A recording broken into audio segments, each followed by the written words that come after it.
on volte dans cette épreuve, donc ne vous laissez pas surprendre par le départ, puisque là, ils vont rentrer dans les raquettes. Et on aura 2 tours et demi de piste à effectuer.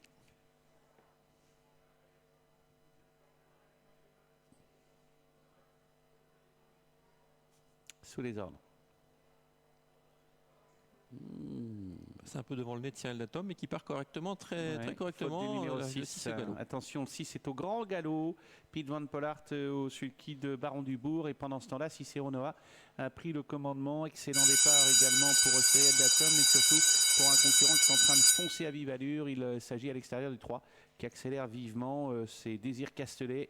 Et Christophe Depuig voulait à tout prix le placer très vite en pensant que le meilleur dos était celui de Cyril Datom, qui est quand même obligé de faire 3 épaisseurs en début de course comme ça, ce que jamais forcément très évident.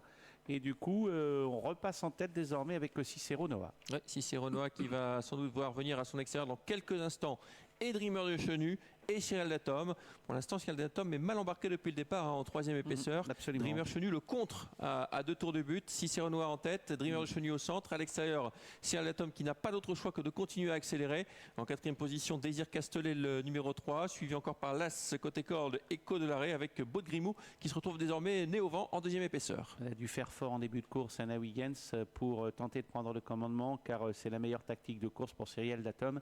Et ce dernier mène le bal désormais. Désir Castelet qui a fait un premier effort également, a pris son dos. Et puis l'autre rival dangereux, Cicero Noah, n'est pas très loin du groupe de tête également. On note que le 5 est là tout près.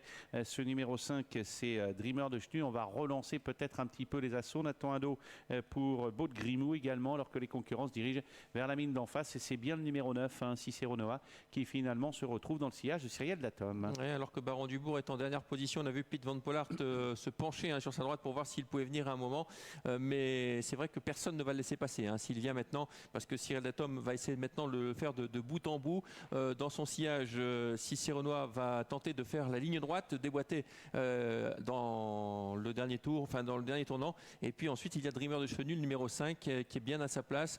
Désir Castelet ensuite. Et puis toujours né au vent, Baud de Grimou qui se rapproche gentiment et qui emmène le numéro 2, Belphégor Dupage, lui-même emmenant Baron Dubourg. Et il est même en tête de course en tour de l'arrivée avec toujours le numéro 7, Cyril Datom. Dans son dos, il y a Cicero Noah. Non loin du groupe de tête, il y a le 5, Dreamer de Chenu. Voilà pour les concurrents qui contrôlent les opérations. Marqué à la culotte, Cyril Datom par ce numéro 9, Cicero Noah. Pour le moment, le match a bien lieu. Derrière, il y a le 8, Baud de Grimou. Peloton qui a tendance à tout de même être relativement étiré avec Belphégor Dupage qui vient un petit peu plus loin. Cyril Datom qui va tenter de durcir un peu la course pour aborder le début de la ligne d'en face. Dreamer de Chenu est sollicité, il a du mal à suivre l'accélération de Cyril Datom. Cicero Noah également un peu commandé par son driver pour rester dans le dos de Cyril Datom. Vous voyez, Dreamer de Chenu ne suit plus lui. Il y a une petite cassure entre les deux premiers et le reste du peloton. Ensuite, il y a toujours Désir Castelet, le numéro 3, et ça ne progresse pas derrière. Peut-être Baron Dubourg va-t-il sortir en face et accélérer pour essayer de regagner quelques rangs. Le voici, Baron Dubourg, tout à fait à l'extérieur, mais il a beaucoup de terrain à refaire par rapport aux deux premiers. Cicero Noah, attention, on ne lui a pas rabattu pour le moment les œillères. On attend le dernier moment. On notera